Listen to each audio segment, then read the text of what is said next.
আমাদের পুজো হয়ে গেল আর আজকে রাত্রে আবার মেলা হবে।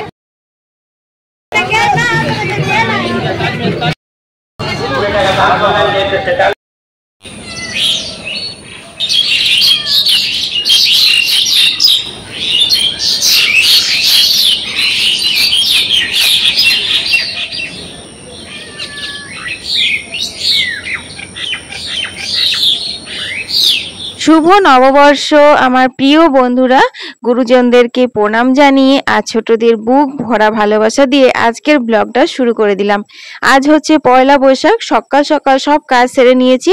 বিশাল বৃষ্টি পড়ছিল জানো, কাল বিকেল থেকে সেই যে বৃষ্টি আরম্ভ হয়েছে, সারা রাত হয়েছে, সকাল পর্যন্ত হয়েছে, তাই আমি কিছু রেকর্ডিং করতে পারিনি। বাইরের কাজগুলো সব হয়ে গেছে, ঘরের কাজগুলো হয়ে একবারে স্নান টান করে নতুন কাপড় পরে তোমাদের সাথে ব্লগটা শুরু করে দিলাম। তো এখন আমি দেখতে পাচ্ছ ঘরের সমস্ত ঠাকুর ঘরে পরিষ্কার করে নিয়েছি, সিংহাসন টিংহাসন, আর ধূপ প্রদীপ জেলে দিচ্ছি। আর আমার গোপুসোনাকেও না স্নান করিয়ে একটা নতুন জামা পরিয়ে দিয়েছি সুন্দর করে, ওটা তোমাদেরকে মিনি ব্লগে শেয়ার করব। তো এখন আমি যাব হচ্ছে আমাদের মায়ের থানে পুজো দিতে, কারণ তোমরা জানো যে আমাদের মন্দিরে পুজো না দিয়ে আমি বাইরে কোথাও পুজো দিতে যাই না। তো তারপর একটু বাইরে যাওয়ারও প্ল্যান আছে, তাই তোমাদেরকে বলছি সম্পূর্ণ ভিডিওটা দেখো, আশা করি তোমাদের অনেক ভালো লাগবে। তো দেখো বুবলাও স্নান করে রেডি হয়ে গেছে, নতুন জামা পরে নিয়েছে। আর বুবলা আর আমি এখন চললাম হচ্ছে আমাদের মায়ের থানে। তোমাদের তো বলেছিলাম যে আমাদের এই মন্দিরটাতে একটু কাজ চলছিল, তো অনেক কয়েকদিন ধরেই কাজটা চলছিল আর কি। দেখো এখনো ফিনিশ হয়নি। তো এই যে মায়ের মূর্তিটা না, এটা অনেক দিন ধরে কাপড় ঢাকা দেওয়া ছিল জানো। আজকে হঠাৎ করে এসে এরকম খোলা দেখে না আমার মনটা তো খুশ হয়ে গেল। মানে আমি ভাবতেই পারছি না যে নববর্ষের দিনে এসে মাকে এরকম ভাবে দর্শন করতে পারবো। তো তোমরাও আমাদের মায়ের দর্শন করে নাও। আমাদের মা কিন্তু অনেক জাগ্রত, তোমাদের সবার মনোবাসনা যেন পূর্ণ হয়, মায়ের কাছে প্রার্থনা করলাম। আর আমি প্রার্থনা করি যেন তোমাদের সবার এই বছরটা খুব ভালো যায়, মা যেন সবাইকে ভালো রাখে, সুস্থ রাখে। তো দেখো কত সুন্দর জল জল করছে মুখটা। যাই হোক, ওখানে মন্দিরে পুজোর থালা নামিয়ে দিয়ে এলাম, কারণ আজকে নববর্ষ, আজ একটু দেরি হবে পুজো হতে। তারপর আবার বৈশাখ মাসের মানে মঙ্গলবার পড়ছে, পয়লা বৈশাখের দিন মঙ্গলবার পড়েছে, তো সেই জন্য। তারপর বাড়ি এসে দেখো একটু আলতা পরে নিলাম। আর বুবলার বাবা তো খুব দেরি হয়ে গেল, ও তো সব জায়গাতে ভীষণ তাড়া দেয় তোমরা জানোই। তো দেখো এখন আমরা বেরিয়ে পড়ছি। তো কোথায় যাচ্ছি দেখো।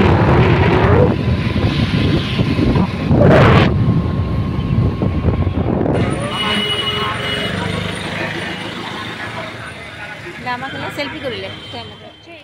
তো এখন আমরা চলে এলাম চন্দ্রচূড় মন্দির। আসানসোলের বিখ্যাত মন্দির হচ্ছে চন্দ্রচূড় মন্দির। এখানে কিন্তু 3 দিন ধরে চড়ক মেলাও হয়।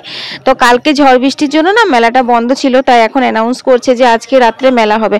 আজকে পয়লা বৈশাখ, পয়লা বৈশাখের দিন সকাল পর্যন্ত মেলাটা থাকে, সন্ধ্যায় কিন্তু মেলা থাকে না। কিন্তু যেহেতু কালকে বৃষ্টির জন্য মেলা বন্ধ ছিল, তাই আজকে আবার মেলা হবে, এটাই তো বলছে, অ্যানাউন্স করছে। তো দেখো এখন আমরা পুজো দিতে এসেছি, বেশ ভিড় মনে হচ্ছে বন্ধুরা। তো চলো জাগ্রত বাবা মহাদেবের দর্শন করে নাও তোমরাও, তোমাদেরও যেন আজকের বছরটা ভালো যায়। তো ঠাকুর দেবতা নিয়েই তো আমাদের সবকিছু, বলো ভগবান আমাদেরকে যেদিকে নিয়ে যাবে আমরা তো সেদিকেই যাব, ভগবান যেটা চাইবে আমরা সেটাই করব। তো যাই হোক, আজকের এই শুভ দিনে মাতৃদর্শন পিতৃদর্শন হয়ে গেল তোমাদেরও আমার সাথে সাথে। তো দেখো এখন এই যে কুয়ো থেকে জল নিচ্ছি আর বাবার মন্দিরে যাব। বাবার মন্দিরে কিন্তু খুব ভিড় হয়ে গেছে গো। তো মন্দিরের ভেতরে তো রেকর্ডিং করতে দেয় না, তবে হ্যাঁ যতটুকু পারবো তোমাদের সঙ্গে অবশ্যই শেয়ার করব। চলো এখন মন্দিরে যাওয়া যাক।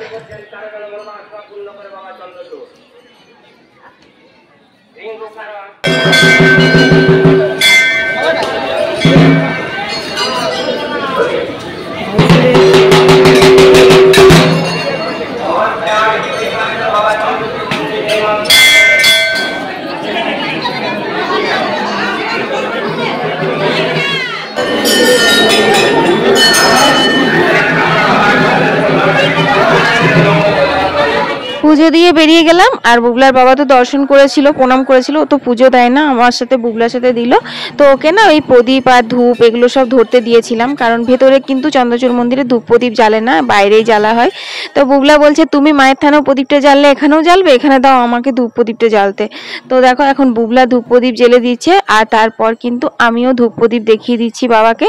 আর বাবার কাছে প্রার্থনা করি আমার সব পরিবারের মানুষগুলো যেন অনেক ভালো থাকে, আর আমার সব সাবস্ক্রাইবার বন্ধুরাও যেন যেন অনেক ভালো থাকে, সবার যেন অনেক ভালোভাবে এই বছরটা কাটে। কারণ আমি অনেক পোস্ট দেখেছি এরকম যে গত বছরটা সবার অনেক খারাপ গেছে। তো বাংলা মাসের এটা প্রথম মাস, প্রথম দিন পয়লা বৈশাখ, তো আজ থেকে যেন সবার অনেক অনেক অনেক উন্নতি হয়, ভালো হয়। তো দেখো মন্দিরে আসবো আর এই যে টিপ পরবো না সেটা তো হয় না, কারণ এই চন্দনটাতে না পুরো মাথা ঠান্ডা করে দেয়, মাথার সমস্ত অশান্তি দূর করে দেয়, পুরো একদম শান্ত হয়ে যায় মাথা। তাই চন্দন পরে নিলাম, এবার নন্দী বাবার পুজো দিয়ে নিচ্ছি।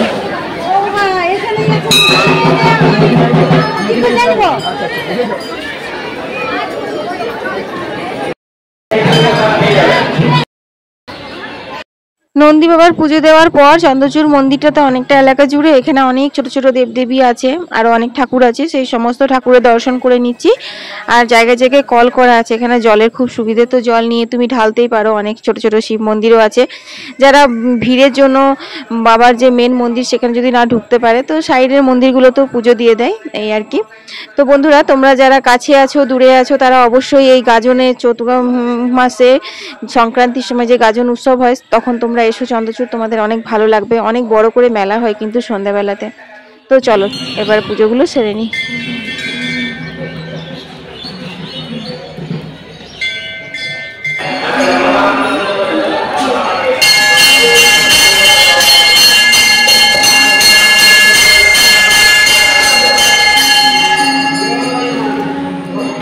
জয় মা কালী।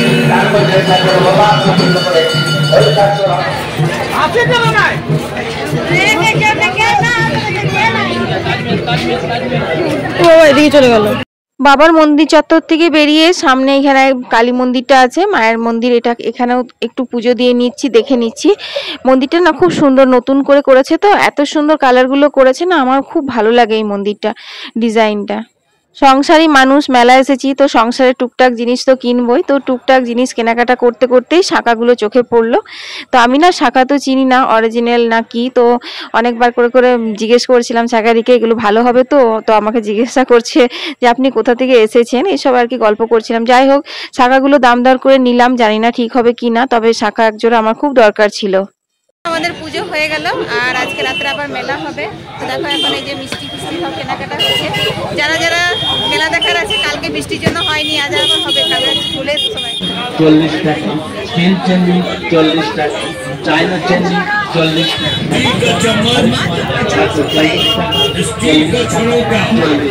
তো বন্ধুরা চলো একটু মেলা ঘুরে নিই, কালকে বৃষ্টির জন্য মেলা হয়নি, তাই আজকে রাত্রে হবে, কিন্তু আশা আর হবে না, তাই এখন একটু ঘুরে নিচ্ছি মেলা। 50 रुपए प्लास्टिक डोलची मात्र 50 रुपए, पानी का बोतल मात्र 50 रुपए। पर्चा विचारी ওগুলো 30 টাকা করে বল। घूमने आए हैं खिलौना बैडमिंटन मात्र 50 रुपए, बैट बॉल।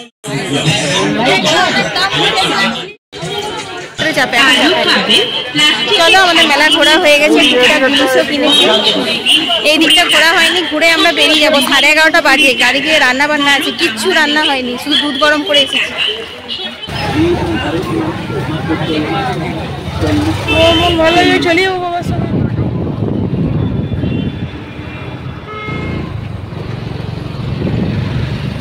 তো 11:15 বাজছে বন্ধুরা, এখনো কিচ্ছু রান্না হয়নি, এই জাস্ট এলাম। চলো এখন দুদিন ধরে উপোস, আগে একটু কিছু খাবো, তারপর দেখো কলের জল চলে এসেছে, জল নেব। চলো ভাবলাম জলখাবারটা খেয়ে কাজে লাগবো, কিন্তু দেখছি না যে টুকটাক বালতিগুলো বড় বড় ছিল সেগুলো মায়ের সব ভরা হয়ে গেছে, খাবারের জল যেগুলো মানে বয়ে ঘরে ঢোকাতে হয় সেগুলো সব বাকি আছে। তো ভাবলাম একবারে নিয়ে নিই, তারপর বাথরুমে সব খালি আছে, ওগুলো তো আর বইতে হয় না, ওগুলো পাইপ পাল্টে পাল্টে দেওয়া হয়, তো তারপরেই খাবো। আসলে কি বলতো, নববর্ষ হোক আর এমনি দিন হোক, আমার তো সারা বছর এমনিই যাওয়ার আছে, আমার খাবার বাড়াই পড়ে থাকে, এই কাজটা সেরে নিয়ে খাবো, ওই কাজটা সেরে নিয়ে খাবো, এইভাবেই কেটে যায়। তো আজকের দিনটাও সেরকম, আজকে আর স্পেশাল করে টাইমে খাওয়া হবে কি করে বলো, কারণ আমরা তো এটাই আমাদের ধারণা যে পয়লা বৈশাখের দিন আমরা যেমন ভাবে কাটাবো সেরকম ভাবে সারা মানে বছরটা কাটবে, তো আমার এরকম ভাবেই কাটবে। যাই হোক চলো আমার কলের জলগুলো এখন নিয়ে নিই। কলের জল নেওয়া হয়ে গেল, এখন 12টা বেজে গেছে, এরপর ভাত বসাবো, ভাত বসিয়ে কিছু দুটি খেয়ে নেবো, কারণ দুদিন ধরে উপোস, সেই সোমবার রোববার নীলের উপোস ছিল, কালকে সোমবার ছিল, জীবন একবারে ধস ধস করছে। তো চলো এই নাইটিটা পরলাম, দেখো এটা না অনেক দিনকার হয়ে গেল, 4-5 বছর, কিন্তু ভাঙিনি, আজকে প্রথম ভাঙলাম। তবে ক্যামেরাতে যেরকম কালারটা লাগছে এরকম কালার না, এটা কিন্তু সি গ্রিন কালার, কিন্তু তুতে কালার লাগছে ক্যামেরার মধ্যে। ক্যামেরাতে সব কালারগুলো যেন আলাদা লাগে। এটা খুব সুন্দর সি গ্রিন কালার, দেখবে দাঁড়াও দেখাচ্ছি। এই দেখো, এই চুড়িগুলো পরেছিলাম, তোমাদের সঙ্গে শেয়ারই করা হলো না তখন। চলো খেয়ে নিগা, আজ রোদটা দেয়নি, এটাই একটা ভালো জিনিস। তো আমার এখন টিফিন করে নিয়েছি, মাকেও দিয়ে দিলাম। চপ এনেছিল বুবলার বাবা, তো চপটা আমি দেখতেই পাইনি যে চপ এনেছিল।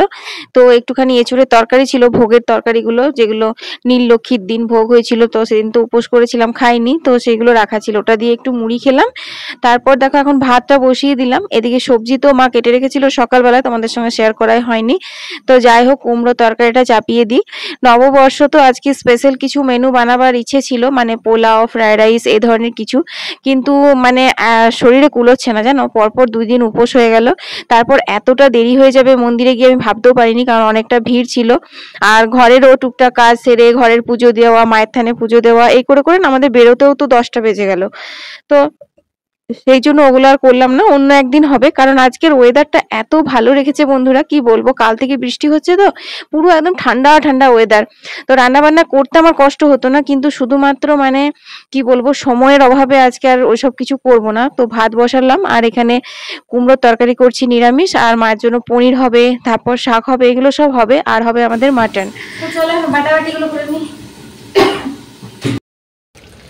তো দেখো মেলা থেকে জিলিপি নিয়ে এসেছিলাম, গরম আর মচমচে। তো এদিকে ওই দেখো জলটা পড়ে গেছে, ওটাই দেখতে এলাম। কুমড়ো তরকারিটা হোক, আর আরও অনেক কিছু হবে, তো বাটাবাটিগুলো করে নিগা। দশভুজা হয়ে সংসার সামলাতে হয়, বুঝলে, না হলে হয় না। ওইদিকে কড়াইয়ে নিরামিষগুলো করতে বসিয়ে দিয়েছি, মানে এখন তো কুমড়োটা নামালাম, শাকটা চাপিয়েছি, পাট শাকটা, পনির এখনো বাকি রয়েছে। ডাল করবো, মাকে জিজ্ঞাসা করলাম, মা বললো না ডাল করতে হবে না। আর এদিকে তোমার চপাটাতে করে বুবলা পেঁয়াজগুলো খুব সুন্দর করে কেটে দিয়েছিল, তো সেই পেঁয়াজটা কুকারে ভাজতে বসিয়ে দিয়েছি। তো বুবলা বলছে, মাম্মি তুমি কুকারে করে কেন করছো? আসলে কি বলতো, মাটন হোক, মাটনটাই বিশেষ করে আমি কড়াইয়ে করে কষিয়ে তারপর কুকারে দুটো সিটি দিই। আর এখন কুকারে করে কষাচ্ছি, তো বলছে তুমি আবার বাটি বসা করে দেবে না তো, সব মশলা টসলা দিয়ে আর কুকারটাতে সিটি দিয়ে দেবে না তো, ভালো করে কষাবে তো, এরকম বলছে। তাই বললাম, না রে বাবা, ভালো করেই কষাবো, বরঞ্চ জানো তো কড়াইয়ের থেকে হাঁড়ি কুকার এগুলোতে যদি কষানো হয় তো ভালো কষানো হয়। কারণ শাশুড়ি মা বলে যে মা তো কখনো কড়াইয়ে করে মাংসই করেনি, হাঁড়িতেই মাংস করতো, তো মাংস টেস্টও নাকি খুব ভালো হতো। বুলা বাবা বলে আমার শাশুড়ি মা খুব ভালো মাংস রান্না করতো। তো যাই হোক, তো কুকারে দেখো ওইদিকে মাংসটা আমি বসিয়ে দিলাম, আর ওইখানে ছোট শিলটাতেই আদা রসুন গুলো বাটছিলাম, কারণ অনেকটা বেলা হয়ে গেছে। বাইরের শিলে আর বাইরের শিলে তোমার রসুন বাটিও না। তো যাই হোক, এখন দেখো পনিরগুলো কাটছি, আর মনে মনে করছি যে সবাই কত রকমের শেপ করে পনিরগুলো কাটে, কেউ হার্ট শেপ করে, কেউ আরো কিছু শেপ করে, কিন্তু আমার এত ধরপড়িয়ে কাজ আর এত হড়বড়ির মধ্যে রান্না বান্না করতে হয় যে কোনো শেপ দিয়ে কাটার আমার সময়ই নেই। কুচকুচ কুচকুচ করে যেমন তেমন ছোট বড় করে কেটে নিলেই না হয়ে গেল। তো এখন পনিরগুলো আমি তেলে হালকা করে ভেজে তুলে নিলাম, আর এখানে সবুজ আর লাল ক্যাপসিকাম কাটা হয়েছে। অ্যাকচুয়ালি সবুজ ক্যাপসিকামই আনা হয়েছিল, কিন্তু ফ্রিজে আমাদের একটা ক্যাপসিকাম কি সুন্দর লাল হয়ে গেছে, বুঝলে। তো বুবলার বাবা এটাই বলে যে আমি আনবো সবুজ সবুজ জিনিস, তোমরা লাল করবে, নীল করবে, বেগুনি করবে, লাস্টে শুকিয়ে ফেলে দেবে, এই আর কি। ক্যাপসিকামটা আসলে জানো তো খেতে পছন্দ করে না বুবলা, তো সেই কারণে না কোন তরকারিতে দেবো কিভাবে দেবো এগুলো বুঝেই পায় না। আর পনির টনিরে একটু ক্যাপসিকাম দিলে বেশ ভালো লাগে, এই আর কি। তো গোটা জিরে ফোড়ন দিয়ে ক্যাপসিকাম গুলো ভাজলাম, তারপর আর কি দেব, জিরে গুঁড়ো, ধনে গুঁড়ো, গোলমরিচ গুঁড়ো ঝালের জন্য এইসবই দিলাম, আর অল্প একটু আদা বাটা দিয়েছি। তারপর আলুগুলো দিলাম, আলুগুলো সেদ্ধ করে কিন্তু জল ঝরানো আছে। তো আলুগুলো দেওয়ার পর পনিরগুলো দিয়ে দিলাম। এতে করে কি হয় জানো তো, রান্নাটা খেতেও ভালো লাগে আর তাড়াতাড়ি হয়েও যায় আলুগুলো যদি সেদ্ধ হওয়া থাকে। তো একটু কষিয়ে তারপর ওখানে জল ঢেলে দিয়েছি, আর এখানে দেখো মাংসটা দুটো সিটি দিয়ে নামিয়ে নিয়েছি। তারপর মাছ ভাজছি, আজকে চারাপোনা মাছগুলো ভাজছি, কারণ নববর্ষের দিন তো শুধু মাংস দিয়ে করলে তো হবে না, একটু মাছ মুখ করতে হয়। তো এখানে দেখো পনিরের তরকারি হয়ে গেছে, পাট শাক ভাজাও হয়ে গেছে, আর এই যে কুমড়োর তরকারি হয়ে গেছে। এই হচ্ছে আমাদের নিরামিষ মেনু। আর চপটা অর্ধেক খাওয়া করে রেখে দিয়েছি, আর এখানে দেখো মাংস মাছ। নববর্ষের খাওয়া দাওয়ার পর ভেবেছিলাম টেনে একটা ঘুম দেব, কিন্তু ঘুম আমার হয়নি, কারণ এত খেতে দেরি হয়ে গেছিল আমার। গুটিয়ে পুটিয়ে আমি শুতে গেলাম, তখন বাজে 4টের সময় কি আর ঘুম আসে বলো। তারপর বউকে একটু ভাত দেবো বলেছিলাম, তো সেই জন্য ও কখন বাসন ধুতে আসবে, উঠতে হবে, এই ইয়েতে না টেনশনে আর ঘুমই হলো না। তো যাই হোক, এখন 5টা বাজছে, আমি এখন জামা কাপড়গুলো তুলে নিচ্ছি, এই একবারে এখানেই ভাঁজ করে নিচ্ছি, কারণ ঘরে যেয়ে যদি ফেলে রাখি পরে ভাঁজ করব বলে, তাহলে আর সময় হবে না। আর আজকে ভেবেছি কি বলতো, যে একটু সেজে গুজে একটু বেলাবেলি মন্দিরে সন্ধ্যে দিতে যাব, 5 জনের সাথে দেখা হবে, একটু গল্প হবে, কিন্তু সেটা আমার আর হয়নি। কারণ হচ্ছে যে ঠিক সন্ধ্যে দেবো, রেডি হব, সেই সময়তে আমার মেজ ননদরা এসেছিল তার জন্য। তো বন্ধুরা আমার সন্ধ্যে টন্ধে দেওয়া হয়ে গেছে, এখন মোটামুটি 7:30 বাজে, আর একটু সন্ধ্যেতে বেশি দেরি হলো। তো মেজ ননদরা এসেছিল আর তো সেই কারণে চাটা করলাম, তারপর সন্ধ্যে দিলাম। তো যাই হোক, সন্ধ্যে দেওয়ার পর এখন চলে এসেছি আবার সে রান্নাঘরে ঢুকে গেছি। এখন সব খাওয়া দাওয়া হবে, খাওয়া দাওয়া বলতে চা করবো একটু, আর এসবই মানে তোমার দিনের বেলা চপ ছিল, তো সেই চপটা আমি দেখিয়ে নিচ্ছি, চপটা খাবো আজকে। কি হলো রেখে দেখা যায় এই আর কি। আর এই দেখো চুড়িগুলো কতবার ভিজলো, এর কাপড়ের চুড়ি তো ভেবেছিলাম এই যে সাদা সাদা গুলো দেওয়া আছে না, ওগুলো মনে হয় উঠে যাবে, কিন্তু ওঠেনি, কোয়ালিটিটা খুব ভালো। তো চুড়িগুলো খুলবো কি করে আমি সেটাই ভাবছি, কারণ অনেক কষ্টে চুড়িগুলো পরেছি, মানে হচ্ছে না, হাতে টাইট হচ্ছে তো, কিন্তু কোনো রকম করে পরেছি, তো ওগুলো এবার খোলার ব্যবস্থা করতে হবে। চলো, নববর্ষের দিনটা বেশ ভালোই কাটালাম, সবার মানে আশীর্বাদ করো যেন এরকমই সারা বছরটা কাটে। আর আমার গুরুজনদের অনেক অনেক প্রণাম, আর ছোটদের আবার অনেক অনেক ভালোবাসা দিয়ে নববর্ষের স্পেশাল ব্লগটা শেষ করে দিচ্ছি। সবাই ভালো থেকো, সুস্থ থেকো, কাল আবার দেখা হচ্ছে, টাটা।